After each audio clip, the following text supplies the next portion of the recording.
Hello and welcome back to part 2 of this episode on the Harvard H-407. If you haven't already done so, have a look at part 1, otherwise this won't really make a lot of sense to you. So have a look at part 1 first, it's in the channel listing there, and come back and join me here in the shack and see how we get on with part 2 of the restoration of this classic old radio. What I've decided to do is take the regulator board out, because I've got these bits on order, but I don't want to be left needing a regulator, so I'm going to take these bits out. I'm going to change the two capacitors on the board, and then I'm also going to test that regulator to make sure it's okay, because I might have to order another regulator for this, because it may be a problem with the regulator itself. So I don't want to be in a position where we're waiting more days for a regulator to come when they're probably only pennies anyway. So I can find out if I can still get this particular regulator, so we'll get the number off of it first.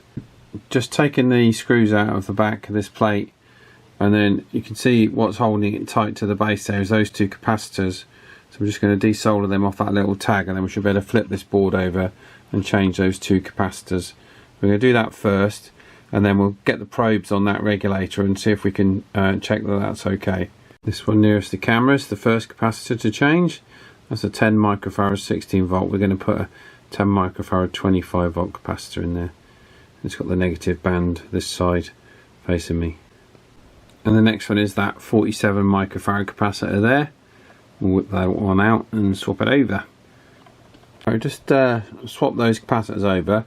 So let's just do a TX test with it. The capacitors I took out and tested with the TC1, they seemed okay. So I'm not so sure that's the problem. So let's just try it and see if it's doing the same thing. I think it will be. Well, it seems to be okay now. There you go, we're going into transmit, and that's holding nice and steady. So quite what that was. I'm not sure whether we had a dry joint on, or one of those capacitors was. Sometimes the capacitors, when you change them, heating them up to take them off can actually temporarily cure them, dry, you know, give them their capacitance back temporarily. So it might be in that. But I have also sprayed the adjustment pot as well there, the trimmer pot. I've sprayed that, although I haven't adjusted it, but that seems to be holding fine and steady now, so we don't need to change the voltage regulator, which is good. So that's a good thing. So it's just really that capacitor, which again is probably not too far out, but you know, it does need changing. It will need changing. It's the original capacitor, and it's definitely right to change that. I don't know if any of you got original sets of these, and I don't know whether that was always exposed, but that's pretty dangerous. That's an exposed fuse terminal there at full mains voltage. So I'm going to 3D print a little cover to go over the top of that, to cover that up, because everything else has got finger protection. Everything else you can't really get on, but that you could very easily brush your finger across the top of that and get a deadly shock. So I'm just going to quickly 3D print something to cover that up, a little cap to cover that up, and I'll quite happily send those out to folks that have got these radios for free if they want them, because I think that's a real danger spot there. Particularly if you've got young people in the radios and they've got them powered on. I've made that mistake as a youngster myself, and in fact recently I got zapped by my washing machine when I was working on it, and I'm very experienced with working on electrical stuff, so it's very easily done. Right, let's just make something, let's just design something and print that off, and we'll get something to clip over that, and perhaps put a little warning sticker on it. There's a little fuse holder. It just pushes in. There we go. And you've got finger protection on the end. You're not going to just glance at with your finger. So that's good. And there you go, a little label on it as well, just so you can see the direction it comes out.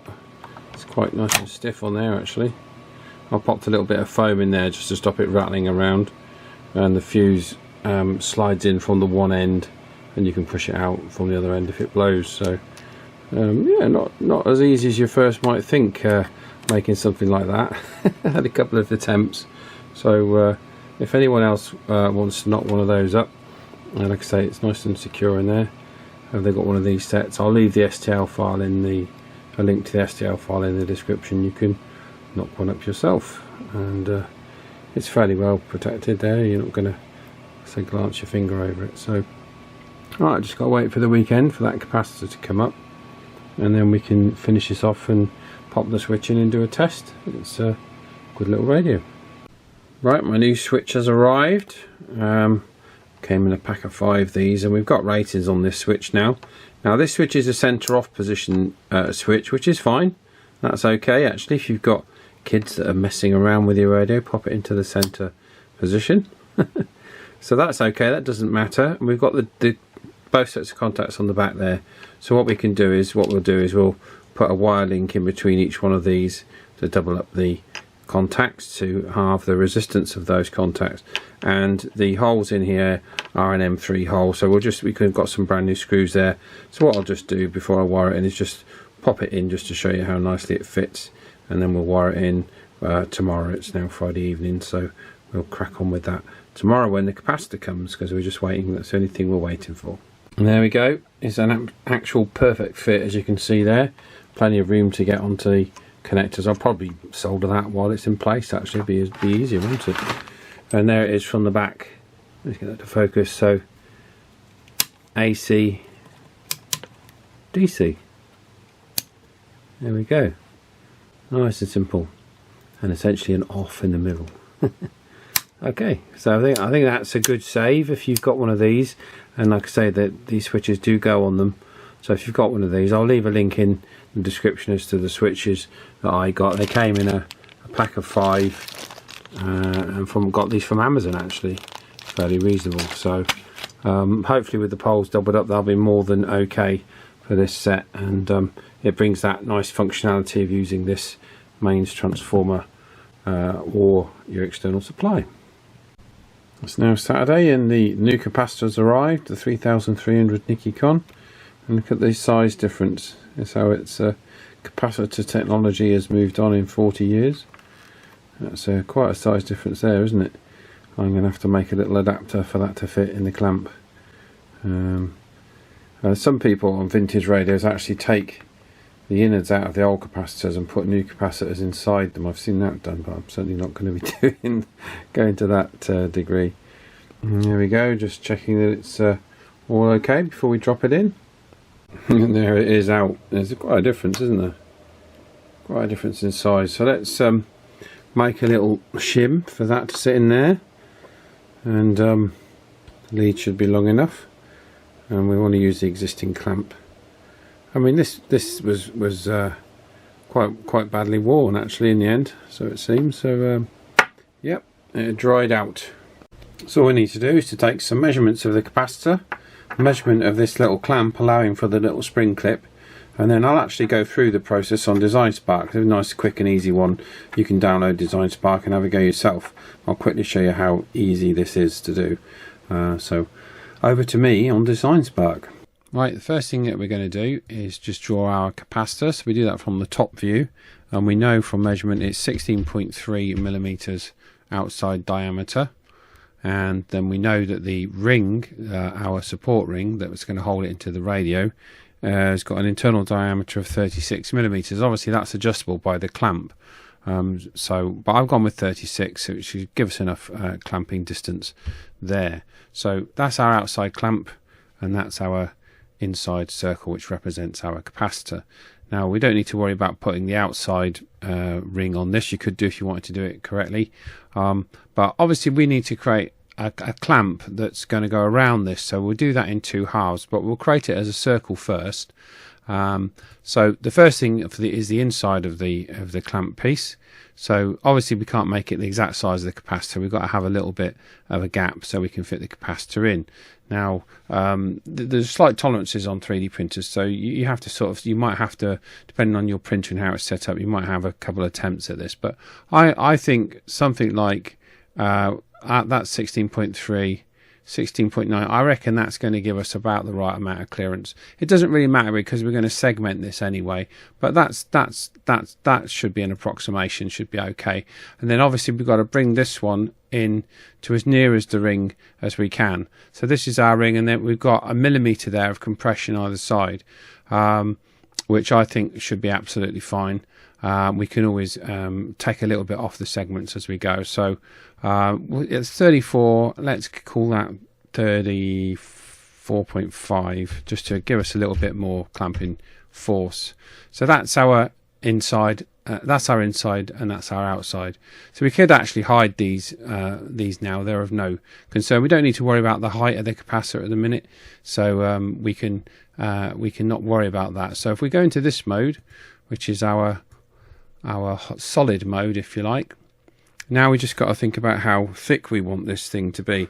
Now I think we'll sit it. You don't need to printing, it takes time and it uses materials, so you don't want to go too mad with this. So I'm going to make it the same thickness as the clamp, but I'm actually going to put a slight overhang on it. It'll probably look a little bit neater. So I'm going to make it 10mm deep. So all we do here is we go to pull, and we pull this up, we press the space bar and type in 10mm on there. Now there's our little split collet at 10mm. But what I want to do now is get rid of this lower circle, this ring here on the bottom. So literally just hit that and press delete. And we also want to remove the capacitor, which is there, and press delete, and the inner ring of the capacitor there. Select it, press delete, and now we have a shape on the bottom, press delete. So now we've got our piece here that we want to clamp, our clamping section, if you like. What I want to do is just extrude the edge out over here so we can get it to sit on top of the bracket. And to do that, all we basically do is select the edge, and there's an option there for extrude edge, and we pull that out. We don't need to go far, 1mm, press space bar, let's go 1.2mm. I think that's more than enough. And then we will pull it down by 1mm. So press space bar, 1mm, and that gives us our little lip. So this is going to sit in the top of the ring. But obviously we're going to be compressing that, and unless we put a cut through the middle of this, it's not going to work as a clamp, is it? So if we select the top of the device there, we're looking top down, and we pop our grid on it. All we need to do is to create a rectangle, define the rectangle from the center like this, and I reckon that's easily enough of a gap between to get us some clamping force there. We've got 2mm. You could go more, it wouldn't matter, but okay, let's go with 4. I think that's going to be fine. And I'll show you this feature here. There's a nice useful feature. You can just pull these through if you wanted to, but there's a trim feature on here which you could use, trim away, which gets rid of any little lines that are over the edge of your where you don't want them, if you like. So we don't need these lines because we're not cutting into anything, and we can trim away these ones. So this is the segment we need to remove. So this segment and this segment. So we click on our mode and we spin it. And all we basically do is, now I can see a mistake I've made straight away here. We need to pull these segments away. There we go. Right, no, we're okay actually. I thought we'd cocked up, but we haven't. So there's our two pieces, which should allow for this clamp to grip around the capacitor. Now, you could actually obviously put more, you could fill this out a little bit, but again, it's printing time. This will print a lot quicker because there's less material in it, and we could actually probably make it shallower, to be honest. It doesn't need much clamping force. I've gone with the full thickness of the bracket, and we'll leave it at that for now, but you could actually probably halve that and it will still clamp it okay. And as these items are symmetrical completely, you only need to select one of these for printing. So there we go. We just need to print 2 of these and drop them in the top of that bracket, and we'll have our support clamp for our capacitor. Nice and simple, literally, as you can see there, just a few minutes work. And there they are. We've just powered up the 3D printer, and it says here it's going to take 31 minutes to print a pair of those. So we'll do that and go and have something to eat, and then we'll come back and fit it. There we go. Got the links on the back of the switch. Doubling those switch contacts up. Now we'll put the switch wires onto it. Right, in the time it's taken me to print that off, I've wired the switch in there. We've got all those parallel connections off the switch into that connection there. We've got the diodes, we've got the capacitors. There's 2 little capacitors off of that basically are just little decoupling capacitors off of the battery input side, which goes to ground, and then that's the one that goes to the radio. The one that comes from the power supply board is there, and the one that comes from the battery lead is there, which ties up with the back of the radio with your AC that way, DC that way, and you can have it off in the middle, which, as I say, is quite useful. So let's look at the 3D printer. There we go. Two nice little segments which should, I've put some glue on the base, so I'll just whip those off and we'll tidy those up and pop them in the bracket. There we go, the little rings just sit inside the top of that. We'll pop the capacitor in and tighten it up. And because my printer does such a nice smooth print, to give it a bit of extra grip, I've just put a bit of sleeving over the end of the capacitor there, a bit of heat shrink, just to get it nice and snug so it doesn't move. There it is, snug and nicely secure. You don't want to over tighten and crush the can of the capacitor when you're doing this, so just bear that in mind. Pop that back in, and then I think we can fire it up, can't we? To have a bit of a tidy up, it's a bit of a mess. Have a tidy up, and then Mick is at football today, but we'll see if we can catch him tomorrow. There we are, safely ensconced. Should be good for another 40 years at least. So there we go, lovely job. Right, let's just have a tidy up, and then we'll do the power test. We'll test it on the mains and we'll test it on the battery and flip between the two. Right, so we're looking at the unit powered on under mains now, and we just clipped onto the back of the switch there, and transmit, it's fine. 13.8 volts is not dipping at all, so that's looking good.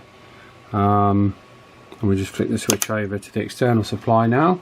Put the external supply on, 13.8, and we're still picking up the 13.8 off of the mains, so you can still have the mains connected, and that's off the external supply. So there we go. 0.25, 1.2 amps on transmit. So there you got both options. It's all back in the land of the living. I'm really pleased about that, and I'll pop a little sticker in the back of this just saying that it's been recapped, so people know, although they should be able to tell when they see that nice Nikon capacitor down there. Good quality capacitor. So yeah, we'll box this up, and then we'll give Mick a shout on it tomorrow. And the microphones come out really nice after it's clean and serviced. If you look at the before and after, we've cleaned the screws up and cleaned the contacts up, and that's looking really nice and clean, and it's working well, which is the main thing. And we'll pop some brand new screws in there, as the old ones were looking a little bit tired and worn out. Okay, hi there Mick, thanks for helping me out today. We've got the Harvard H-407. This has had quite a little bit of work done, as you'll have seen on the video.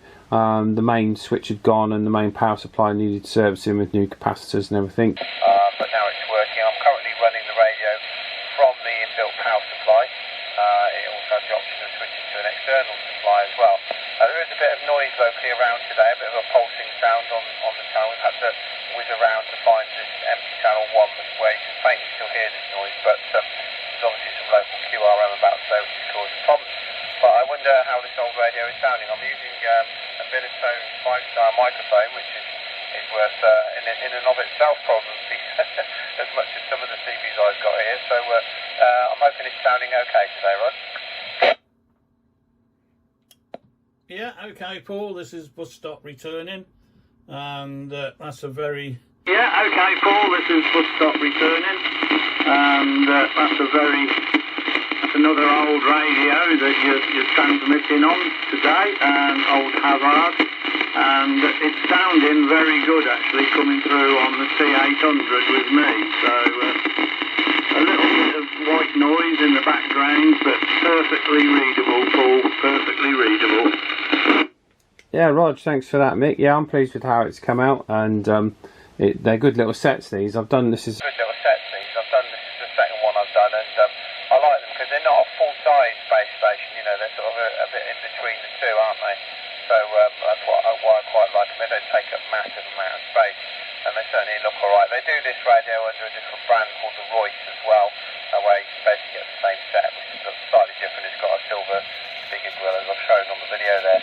But yeah, no, these are good sets. Always, you know, they're an Amstrad-based board inside, and the same as the Amstrad 901s. There's a chassis number that I can't remember off the top of my head. But yeah, I've done plenty of these, and it's only normally the power supplies that get the abuse. The capacitors on the main board are normally all right, which was left those well alone and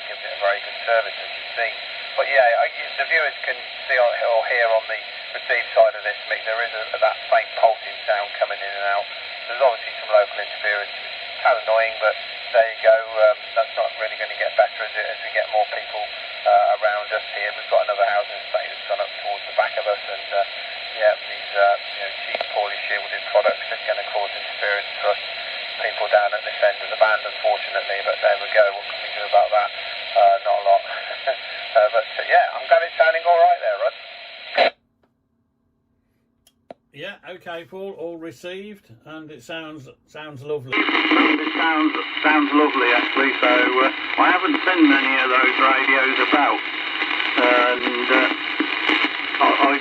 I'm not sure. I can't remember how big they are anyway. So there was one or two little clashes coming across on your last over, as though I don't know whether the microphone cable was moving or whether it was.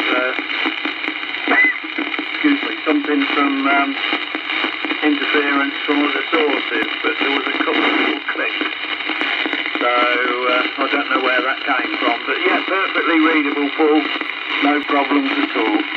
Sounds very nice, actually. Back to you, mate. Yeah, I just think it's interference, Mick. I think it's just just the conditions today are not good, as they often aren't between us, but it's particularly bad today. There's a lot of noise coming up on the band. But okay, well, I think we'll wrap this video up. It's been quite a long video over 2 halves. We'll wrap this video up. It's been quite a long video over 2 halves, and I think hopefully the viewers can see what you can do with these old sets, and combining a little bit of 3D printing with the tree, you can get around little things where you might have perhaps done a bit of a bodge before, but if you're doing this and you're preparing these folks and chargers, you can't go bodging things. You've got to do things properly, and this is what we do here, and other channels like Richard's at UK CB Servicing also does the same. Other channels like Richard's at UK CB Servicing also does the same, offers a very good service to people, as they will know if they've used Richard for any repairs or alignments in the past. So okay then, thanks again for your help, Mick. I'll pass it round to you for a final, and we'll wrap this video up if you have been. Thank you ever so much for watching, and we'll leave the final word with Mick. Yeah, okay, Paul, all received, so no problems there, and I would like to say thank you for the little two-way switch you gave me on the speakers. That's worked out brilliant, actually, so made it a lot easier for me, so I can swap between radios whenever I want now without causing too many problems. So yeah, another good video, I hope, Paul, and I'll pass it back to you. This is Bus Stop, isn't it? Yeah, this is Bus Stop with Secret Squirrel. Alright, I'll come back for a final. Yes, I made Mick a little two-way switch so he could quickly switch the external speaker between the two radios. You might be able to see that on shot. If not, I'll drop a picture of it in right now, so you can see what I did there, just to save him from grappling around the back, because Mick prefers to use the front-facing speaker, as I do, and on this radio, this front-facing speaker here does sound really, really nice, really sharp. Right, just quickly, we swapped over to the T800, and that pulsing on channel 40 is there on the T800. Okay, Mick, do you want to give us an over, the quick brown fox, or whatever you want? Doing an audio test, and the quick brown fox jumps over the lazy dog. Rhubarb. 1, 2, 3, 4, 5. I hope that's enough for you, Paul. Yeah, Rog, we got the same pulsing issue on the T800, and the T800 actually isn't receiving as well as the Harvard. The Harvard is better than the T800, amazingly. So yeah, there's definitely a local problem. I'll get on the SDR and see if we can suss out what's going on, Mick. Yeah, okay, Paul, full copy. So, yeah, you'll find it, I'm sure. So yes, if you have been, thank you ever so much for watching. We've got some videos coming up next week, hopefully, if I can get round to them. We'll catch you on the next one. Take care and all the best. Cheers.